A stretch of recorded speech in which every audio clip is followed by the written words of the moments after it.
Hey guys, in this video I would like to talk about a few reasons why I believe that going no contact on your ex can be a very effective way of dealing with a breakup. Now, I want to start off first with saying that if you are going through a breakup right now, if it's been a few weeks to a month, I empathize with you. I feel your pain. I've been there. It's absolutely brutal.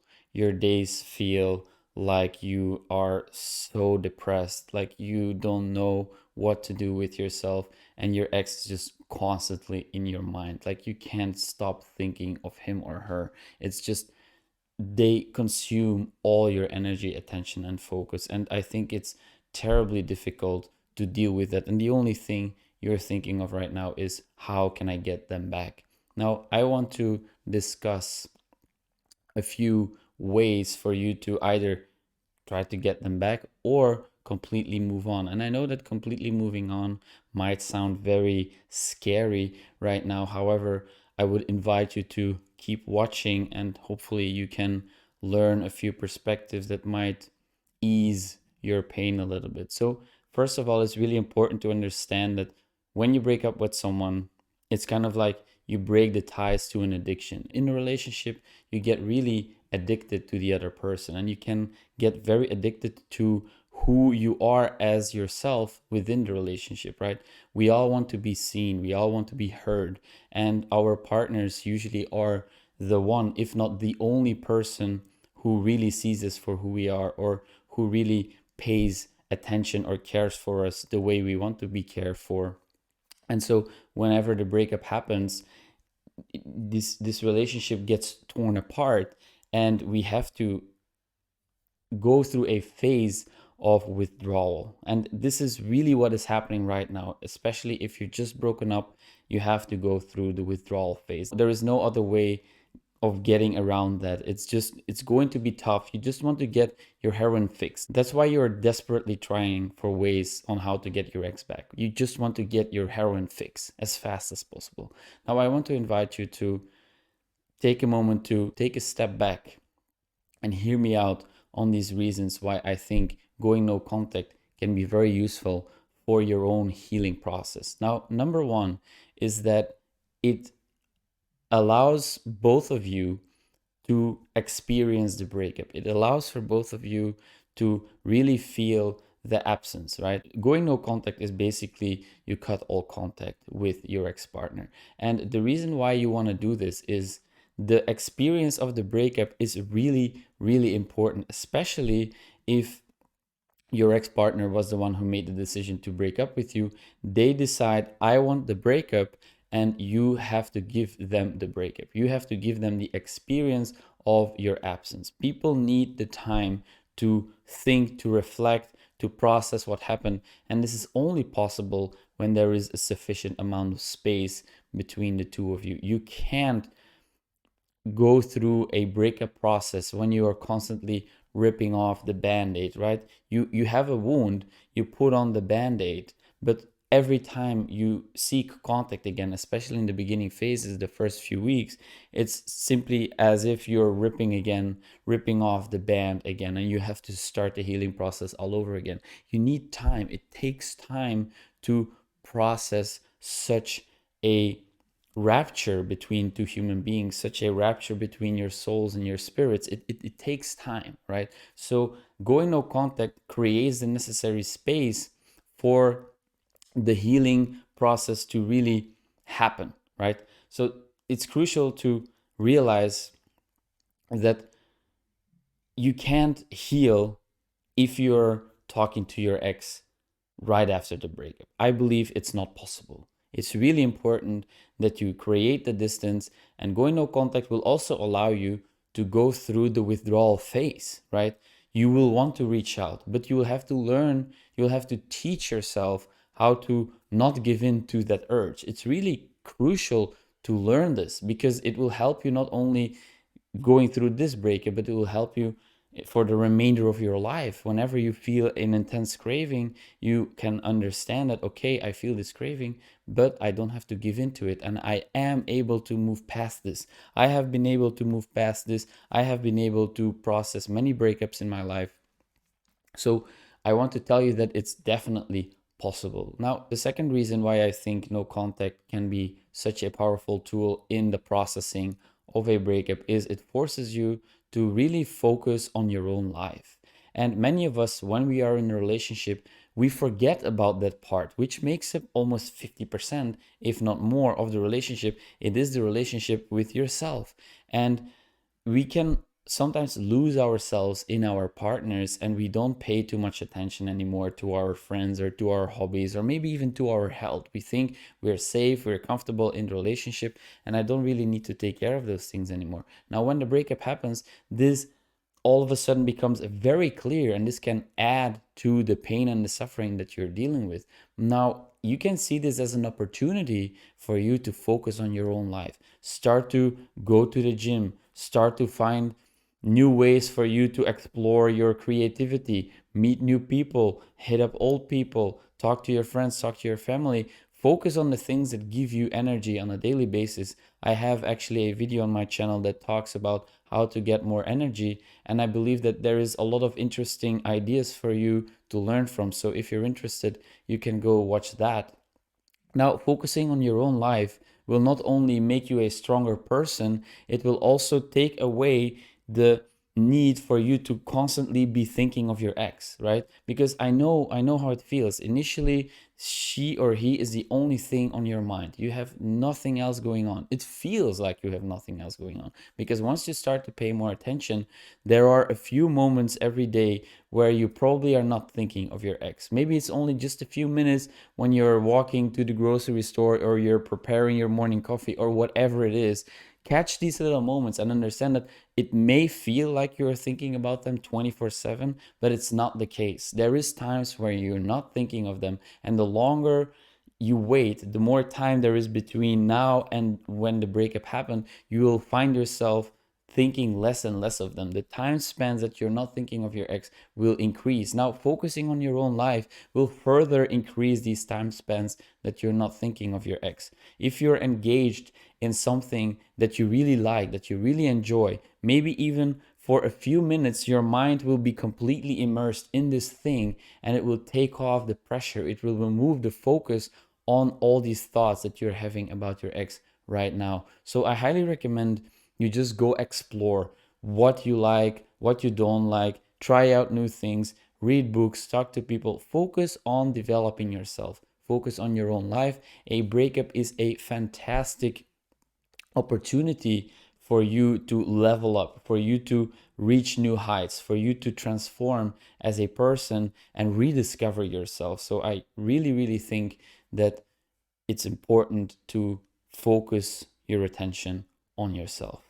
Now, a third reason is for those of you who are really looking to get back with their exes.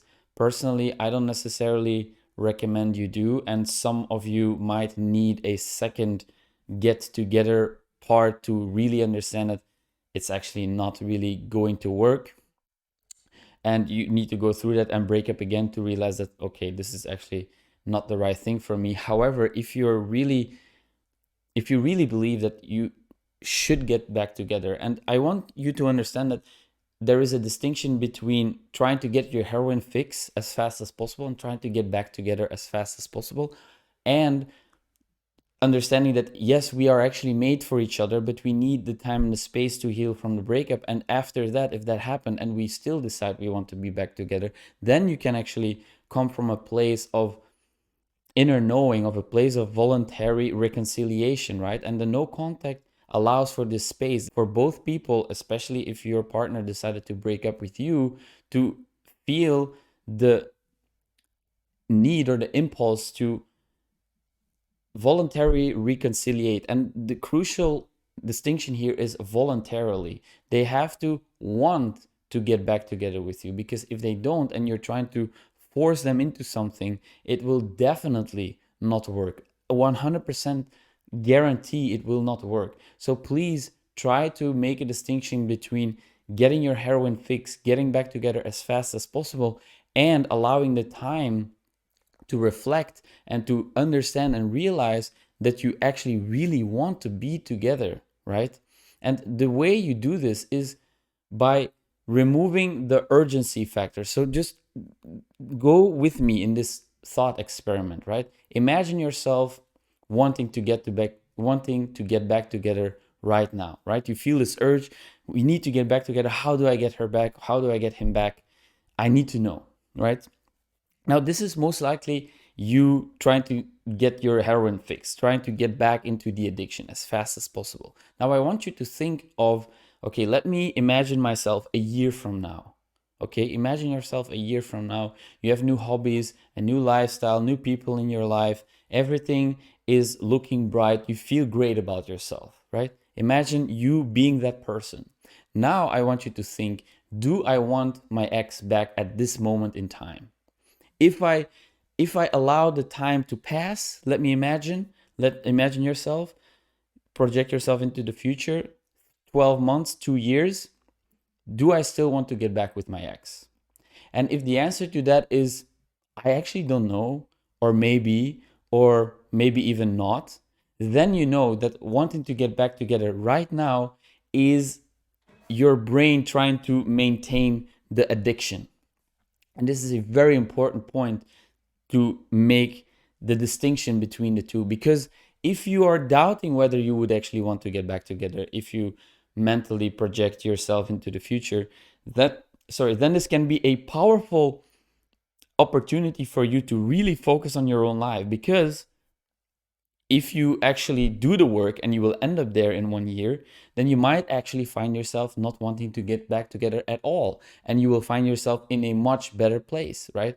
So please make the distinction between wanting to get back together right now or really believing that you guys belong with each other. And then if that is really the case, if you really, really belong to each other, then I believe allowing for this space to be there is actually a good thing. It will not destroy the potential to get back together. No, it will actually make it better. It will actually increase your chances because you both now have the time to miss each other, to think about stuff, to reflect, to talk with other people, to maybe have experiences with other people, to realize that, I really don't care about this new person and I really want my ex back. This is very important because then there can be a voluntary impulse to get back together again. There needs to be voluntary reconciliation because otherwise your relationship will not work. Now, the fourth reason is it will teach you discipline and self-control. And the reason why I believe it's so important to understand that once you go no contact, you have to really go full no contact. No talking to them on the phone, no texting, no visiting places that you used to go to together, not talking with their friends or family members, just really no communication whatsoever. And this will require a lot of self-discipline, especially the first few weeks. It is so incredibly difficult to not give in. But once you start to understand that I can make a choice, you have a choice. You can make the choice to not reach out. You can feel the urge that you want to reach out. That's perfectly fine. It's absolutely okay and it's perfectly normal too, right? If you were connected with this person and you spend a significant amount of time with them, 6 months, 1 year, 5 years, the longer you spend time together with your partner, usually the longer it takes for you to unlearn the behaviors and to move on, right? I'm not saying that it should be like that, but most likely it is going to be like that simply because your brain and your spirit and soul and system adopted so much to this other person that you really need a lot of time to completely unravel all the connections you've made, right? Now, I am digressing, so I want to bring it back to this point of discipline. You feel the urge to reach out and you decide not to reach out because you know I have to maintain no contact. I have to respect their boundaries. I have to respect my own boundaries. I will focus on my own life. And if I hope to get back together again with them, then this is the best thing I can do. If this helps you to maintain no contact, please use this idea in your mind. Use this reason for you to not reach out, because if time passes, you will find other reasons for you to not reach out to them, right? So discipline and self-control are not only very useful after a breakup, but once you learn that, okay, I have an urge to do something that I know I shouldn't, and I decide to not engage in that behavior, this is a crucial skill that you can apply in many other areas of your life. And a breakup can be a very good opportunity for you to do that, right? Especially no contact, because you will feel the urge to reach out often, very often.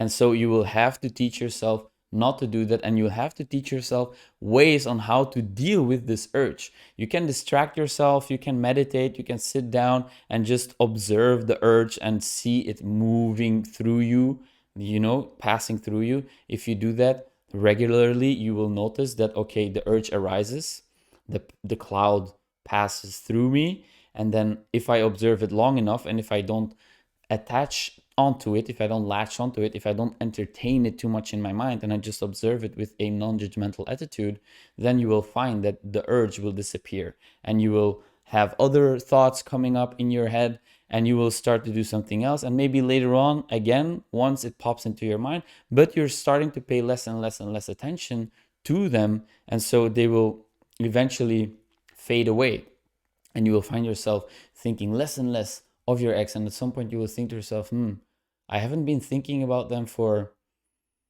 maybe days, and then they pop into your mind, and then you can maybe even decide to entertain thinking of them, but you will not act on the impulse to reach out. Okay, so this ties into the fifth reason why I believe no contact is very useful after a breakup, and that is you learn to set and respect boundaries for both yourself and other people. If you decide to go no contact, this is setting a boundary for yourself. And sometimes we gotta do that. Sometimes we really have to set boundaries for ourselves. Now, if your ex-partner broke up with you, then they are actually setting a boundary with you, which is the relationship is ended. There is no more connection between us. We break up and the relationship ends. So this is a boundary that they clearly communicate, and you will have to learn to respect that boundary. And I know it can be super, super difficult, but what helped me when I was dealing with my breakup is that, okay, they set this boundary with me. I have to learn to respect that boundary. It's very important to learn to respect other people's boundaries. And with that, learn to respect your own boundaries, because basically they are the same. If you always cross your own boundaries, you will cross other people's boundaries. Now, a breakup and going no contact can be a great opportunity for you to learn to respect the boundary of not contacting your ex-partner, right? And if you understand that if I would reach out, that would violate these boundaries, and that is not a respectable thing to do. And I believe that you want to be a respectable person. So by cultivating this skill, respecting and setting boundaries with yourself and other people, you will become a more respectable person, which is, I believe, a beautiful virtue to pursue, right? So setting these boundaries, respecting them, will also cause you to gain more self-respect, because you set the boundary for yourself. You decided, okay, I'm going to go no contact, and I will not text my ex or try to look for any other way to engage them in conversation.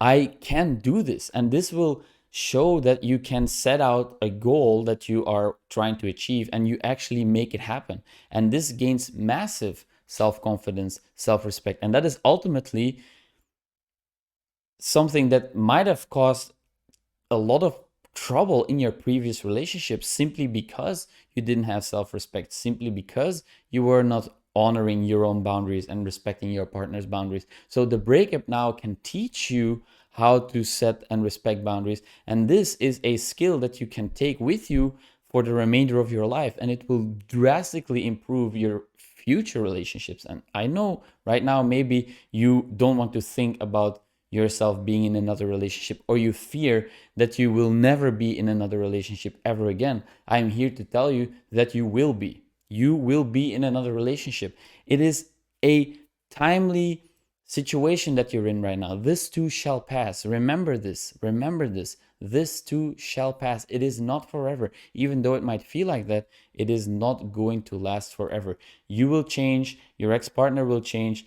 Your priorities will change. You will learn so many things about yourself, especially if you decide to go no contact and really reflect on the reasons that I talk about in this video, because they will show you that there is more to life than just a relationship, just your ex-partner. Guys, this is crucial. Understand this. There is so much more to life than just your romantic relationships. You have hobbies, you have friends, you have nature, you have a job, you can start a new career, you can start your own business, you can create music. There is so much stuff that you can do. And I know right now your relationship is the only thing that matters. But try to take a step back, zoom out, and understand that this is a part of life.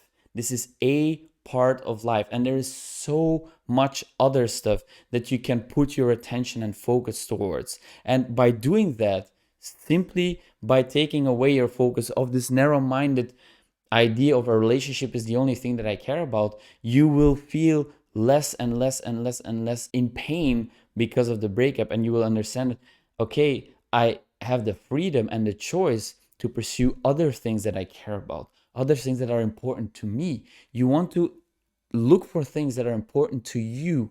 You want to look for things that engage you, that make you feel excited, that make you feel curious. Look for those things because they're out there. I promise you they're out there. And you might have lost track of those things over the years or over the months when you were so immersed in the relationship. But now that the relationship ended, this is a great opportunity for you to find out these things. And I highly suggest you do, because you will find out that your life can be incredible if you make the decision to make it so.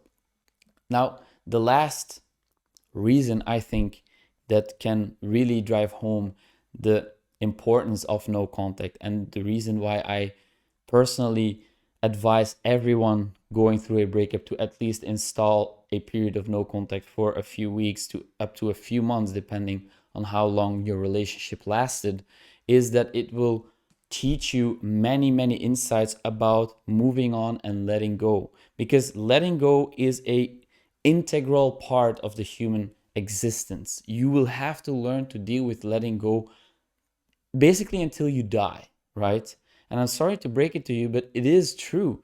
You will deal with losses of loved ones. You will deal with losses of careers, losses of identity. Many, many losses will happen in your life, and you will have to learn to deal with those.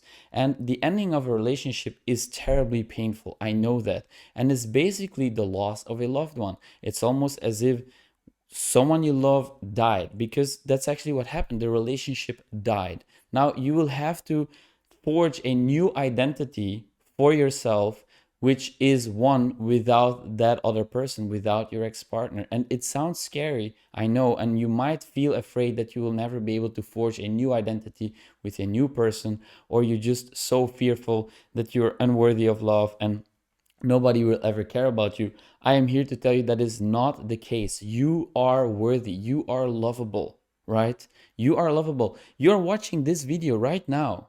You are dedicated to moving on. You are dedicated to learning things about yourself. And that is admirable in and of itself. That makes you worthy. So please try to remember this. You are working on yourself. You will get there. I know how painful it is, and I know how difficult it can feel sometimes, and how hopeless it can all seem. But you are making the necessary steps. You are putting in the work. And a breakup is a great opportunity for you to learn that moving on and that letting go is possible. I have been through many breakups in my life, and I know that it is possible to let go. And of course, the memories remain. You can't escape that. It's undeniable. And personally, I don't even want to forget about those memories, because they were an important part of my life in that time, during that time. And I cherish those memories. They were beautiful. I had amazing experiences with many people, right? So I don't think it's useful to make the past into something bad. I want to cultivate gratitude for my past, right? And maybe you can do that too. And letting go, moving on, shows you that it's actually possible to do that. You will let go eventually. I was able to let go. You will be able to do the exact same thing. And having this experience that you're able to let go, that you're able to move on, it's very beautiful. It's a beautiful experience, especially when you can reach the point where you look back with gratitude and you know that I made it. I was able to completely heal from this painful situation and I learned so much about myself. You will learn so much about yourself. Commit to the healing process. It's okay. You will feel like you want to reach out many times. Fine. Allow this urge to be there. Allow these urges to rise up and to make you think you're obsessed with your ex-partner. It's okay. Maybe right now you are obsessed with them. That's fine. Allow it to be there. It will die down eventually. If you focus on developing your own life, if you focus on respecting these boundaries, if you allow the space to be there, and you will see that the space you create within the relationship will create space for yourself to explore, to discover. So I want to let you know that it is possible to move on. And I believe that no contact is one of the most effective strategies for you to really let go of the pain of the breakup, to really process everything, and to eventually fully heal. So I want to thank you for paying attention to this video. I want to thank you for being here. I know how painful it is. If you have any recommendations or if you want to reach out and talk with me about your situation, I put all my contact info in the show notes. So feel free to send me something, whatever. I want to help you people deal with this painful situation that you're in right now. And I want to thank you for working on yourself. I know how hard it is. And as always, thank you for watching, guys. I'll see you soon.